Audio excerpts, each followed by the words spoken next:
So I find that people often have this perception of influencers and content creators that they're all super rich or like really famous celebrities, which makes sense. Of course, those are the people that we all know about. People like Emma Chamberlain, Ryan Trahan, Mr. Beast, Alex Earl. But in reality, the vast majority of content creators are neither mega celebrities or overly rich. There's a whole group of content creators that I personally think we all should be talking about way more, and that is the creator middle class. This is a group of creators who are able to make a sustainable, like really respectable income off of creating content about a topic or for a specific community that they're passionate about. They aren't household names and they're not millionaires, but they have a cool job that makes them happy and pays the bills. And you are probably closer to being one than you might think. My friends, welcome back to another coffee chat with Katie. If you've been around a while, you might remember this series, but yes, we are kind of adopting it to this new casual chatty style of video I've been experimenting with. I've really appreciated all of your positive feedback on my more chill videos lately, so thank you so much. We're gonna keep it around as an official series that I'm kind of thinking of as coffee chat commentary. Talking about big ideas in the world of content creation and social media, but doing it in a casual, just,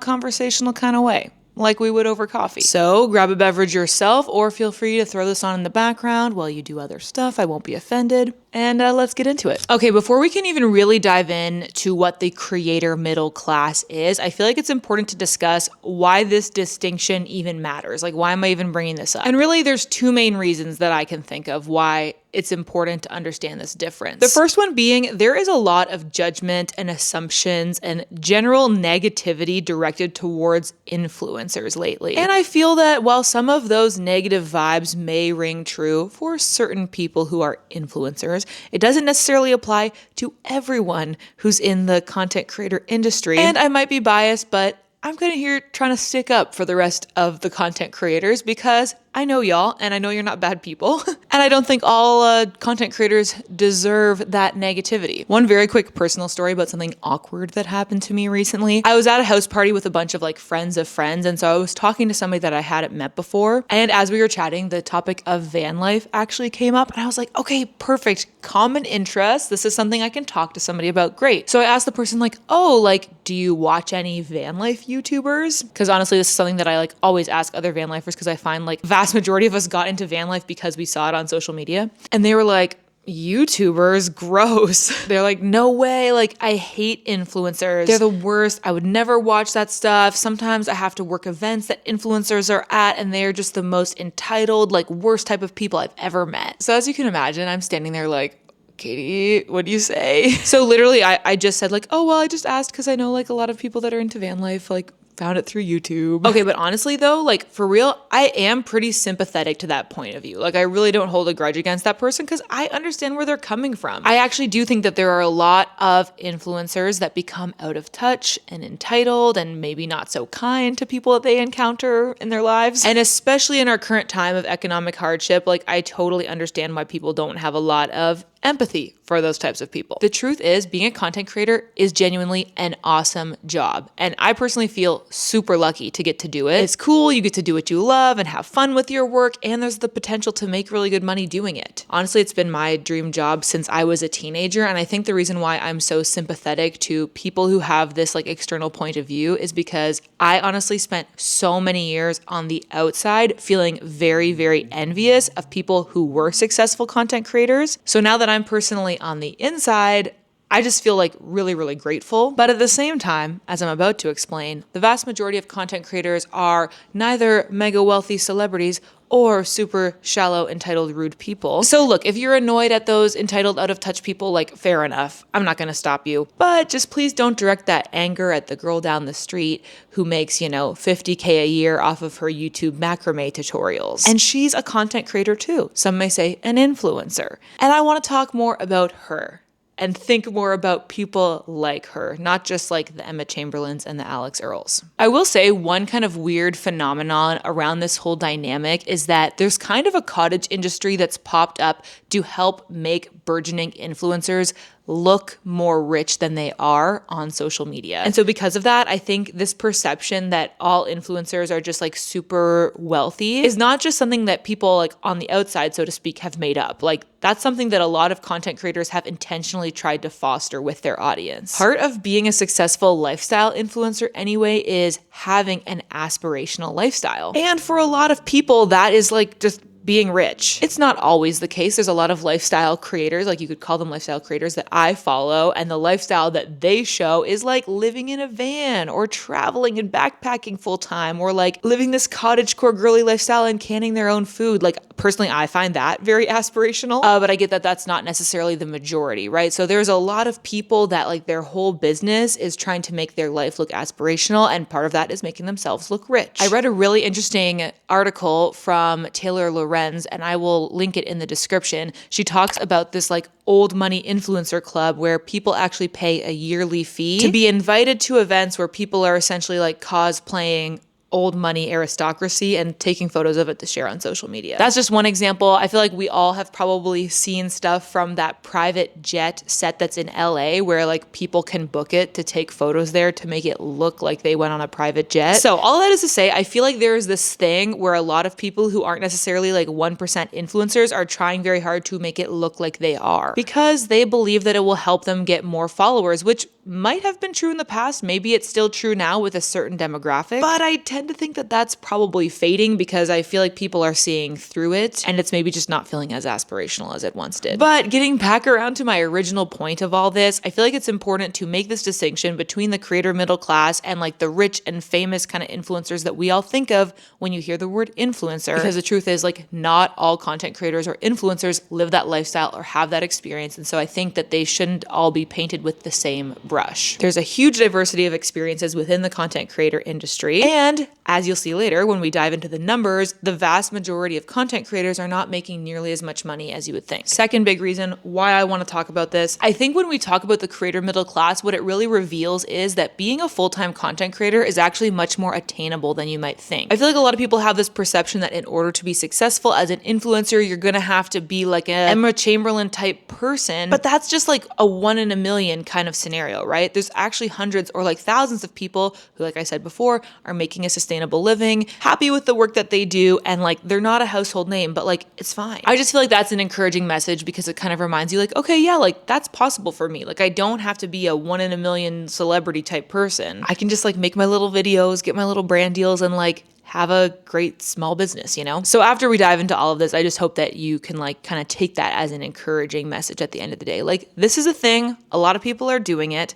You don't have to be super rich. You don't have to be super famous. And it's great. Okay. You know, it's great. Okay, after that extensively long intro, I do apologize, but hopefully it was interesting. Let's talk about who is the creator middle class. Like, let's define these people. I kind of think about the creator middle class the same way that you might think about like gigging actors in Hollywood. And there's a similar dynamic here, right? Because we all are familiar with like the rich and like super famous A-list celebrities that are actors. But there are also thousands of actors, you know, living in LA, working gigs like on commercials or they're extras in TV shows, things like that. Those people are making a living or like doing their best to make a living acting, but they're not like super rich and famous. So it's like not all actors are these A-listers. In the same way, not all content creators are like these really famous influencers. In researching this video, I actually found a helpful article from the Washington Post that specifically breaks down the creator middle class in the context of YouTube, but I think it's applicable across platforms. Though in my opinion, actually YouTube sort of enables the existence of a creator middle class better than any other social platform, but we'll talk more about that later. Essentially though, the article defines the creator middle class by kind of 4 main indicators. The first is audience. It says middle class creators have around 100,000 subscribers. Quick interjection of my own opinion here. I actually think that subscribers are not a super relevant metric in this case because how much money you actually make off of your content has much more to do with the views you get and not really the subscribers you have. So my personal own like rough definition of this is like if you get somewhere in the realm of 100 to 500,000 1,000 video views per month on your YouTube channel, I feel like that lands you in the creator middle class. The second one is content. Middle class creators' content usually covers niche audiences' interests, like a certain type of food or art. The third is partnerships. Middle class creators are sought after for brand deals because of their ability to connect with highly targeted niche audiences. And finally, work-life balance. Middle class creators have the freedom to create content they enjoy without the weight of superstardom. We love living without the weight of superstardom. If we boil it down here, I personally believe that the main key piece here is niche. The traditional influencer business model depends on scale. Typically, these like A-list influencers are people that make content for a very wide audience. And so at least in the brand deal space, which still tends to be the number one income stream for the vast majority of content creators, brands are really paying for wide reach, your ability to reach like millions of people. Where for the creator middle class, the strategy is a little bit different. Rather than just having broad reach, actually what you're able to sell to brands is really specific targeted reach. Brands are basically paying creators to access their super specific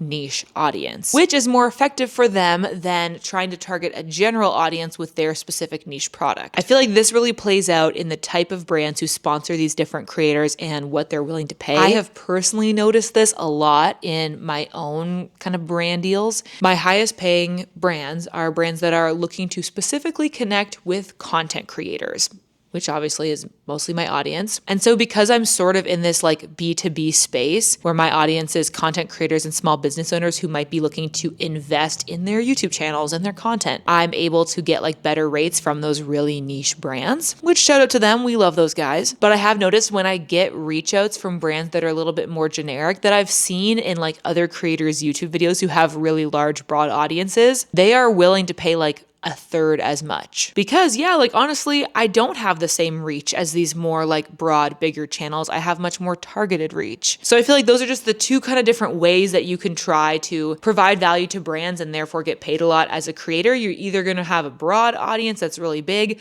or you're going to have a smaller audience that's really niche, but then those specific niche companies really want to work with you because you are the person to reach their customer. And so the second one, the niche approach, that is really the strategy that defines the creator middle class. Speaking of making money as a middle class creator, now I want to get into like what the numbers actually tell us. Like how much money are these people making? Since content creation is still really an emerging career industry, like yes, it's been around for probably like 15-ish years now in different forms, but it's really just come into its own, I would argue, since about like 2020, because that's really when a lot of people started getting into it and it grew a lot. So, you know, there's limited actual like studies and statistics on this, but I am going to link the ones that I used in the description below so that you can dive into them more if you would like, because we got to cite our sources, but I also have to acknowledge like these aren't perfect sources. This is still a very like Wild West kind of industry, so it's hard to find the perfect numbers. But according to this Zippia study from 2020, there's an estimated 200 million content creators worldwide. 450,000 or so of them say that they're full-time. So we're talking roughly 500,000 full-time content creators across the globe. Well, I know I promised that this would be like a low-key kind of video, but you know, I've got to get out a diagram. So if you have just been listening to this in the background, now's the time to look at the screen. Okay, so this pyramid here is going to represent our range of income in a year for content creators. At the very top here, we have a small, nay, tiny, nay, minuscule. These are the people at the very top that are making millions a year. They have magazine covers. They're doing Vogue Get Ready With Me's for like fashion events. Their products are stocked on the shelves in Walmart, you know. Honestly, we don't know a lot of hard stats about these people because the truth is there's not very many of them. And like, are they out here answering the surveys that like Zippia runs? No. But just one example to get a sense of the scale. Last year, Alex Cooper, the creator of the Call Her Daddy podcast, signed a multi-year contract with SiriusXM for $125 million.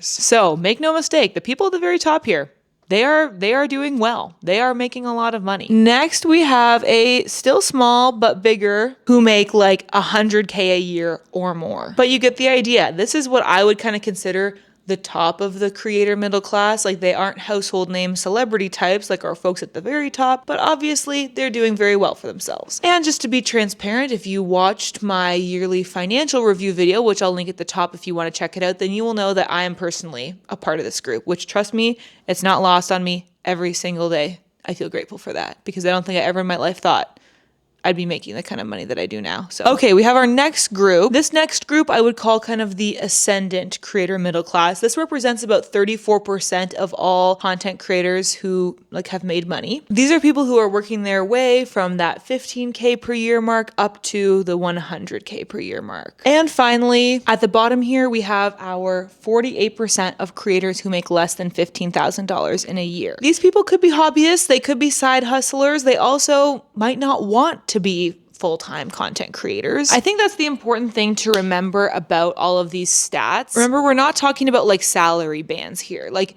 the essence of being a content creator is like everybody has to start here. Now, yes, lots of people start here and also have like money in savings or a wealthy family or whatever that helps them to ascend quicker. Like we're definitely going to acknowledge that. But everybody starts out making $0 per year as a content creator. And the way it kind of works is you have to make a lot of content for free before you can start like charging brands or like making money off of AdSense, right? So it's not like this 48% is necessarily going to stay here forever. Like this was me, you know, like 5 years ago. Like everybody kind of starts here and then works their way up. So it is kind of a thing that like you move up as you create more content, as you get more established and you grow your audience, you start moving up into this realm here. But I think this is just a really helpful illustration to see that like most content creators are the creator equivalent of gigging actors. They're out here doing the creator equivalent of appearing in commercials or being extras on a film set. They're hustling and just trying their best to grow their audience and make an income while doing it. Okay, so how can these creators make more money? If you're in that 48% at the bottom where you're making less than 15K a year, how can you start to work your way up the pyramid and like increase your income? I found this really interesting. In 2020, Harvard Business Review released an article that was called "The Creator Economy Needs a Middle Class." The thesis of the article really ultimately compares these social media platforms to countries. And I think that in a way they really are like that. Just like how countries can encourage the growth of their middle class through economic policies, these social media platforms can encourage the growth of the content creator middle class through their own policies and their features and their algorithms and whatever. So they listed a lot of things that I think have already kind of been happening, like encouraging niche creators. We already talked a lot about how niche creators really are. This article also mentioned increasing algorithmic recommendations to help smaller creators get more discovered, which I thought was fascinating because that is pretty much the defining factor of social media in the 2020s, in my opinion. I made a whole video about this called "The Death of the Follower and the Rise of the Algorithm" that you could watch after this. And like I talk about in the video, I think that there are pros and cons to this change. The pro is that it's helped a lot of smaller creators get discovered, but the con is that it kind of makes it harder to actually like sustain this as a career in the long term because creators don't have that direct connection to their audience like they once did. But anyway, I do think that it's helped a lot of people get to the point where they have the opportunity to become creator middle class or whatever. But there are also some challenges with the recommendation algorithms. It also talked about providing opportunities for like direct to fan purchases. And we've seen that like YouTube has started their membership. So you can now like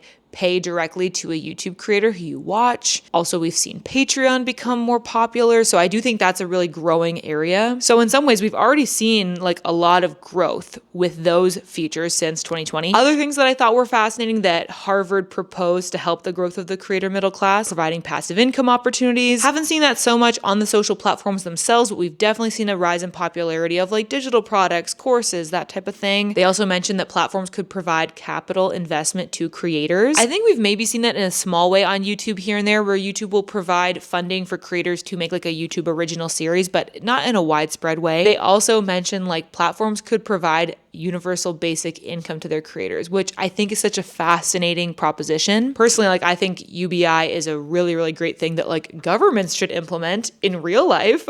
But yeah, I'm curious like how that could look on YouTube. Very interesting idea, but obviously we haven't seen that happen. And then finally, they also mentioned like they could provide training to help people like skill up and get better. YouTube definitely does that. Like YouTube has a lot of like resources for creators. Overall, I just really think that like we need to remember that content creators bring a lot of value to these platforms. Like if it weren't for all the creators on YouTube making videos for people to watch on here, there wouldn't be content to advertise on. And I think YouTube has really acknowledged that in their like kind of 50-50 ad rev share with creators, which is like definitely the best in the industry. But I worry that platforms like TikTok are kind of starting to influence the social media landscape in a way that almost deprofessionalizes the world of creators. Like in TikTok's ideal world, rather than there being like professional content creators creators on their platform that they're actually sharing revenue with. They just want like literally everybody and their cousin to upload like one TikTok every once in a while, and then we'd like have enough to watch. And that's the whole problem with like the 15 seconds of fame that happens on TikTok. And I talked about this in the death of the follower video too. It's easy to have that one viral moment, but then like, how do you actually turn that into a career? Well, from a company like TikTok's perspective, like they don't really care about you turning it into a career. They just need enough people posting enough content casually and for fun to keep people on the app and entertained and buying stuff and looking at ads or whatever. So in my opinion, YouTube is still the gold standard when it comes to actually enabling the existence of a creator middle class. And that's why I think that the majority of people that we see in that like 34% bracket or even that 13% bracket,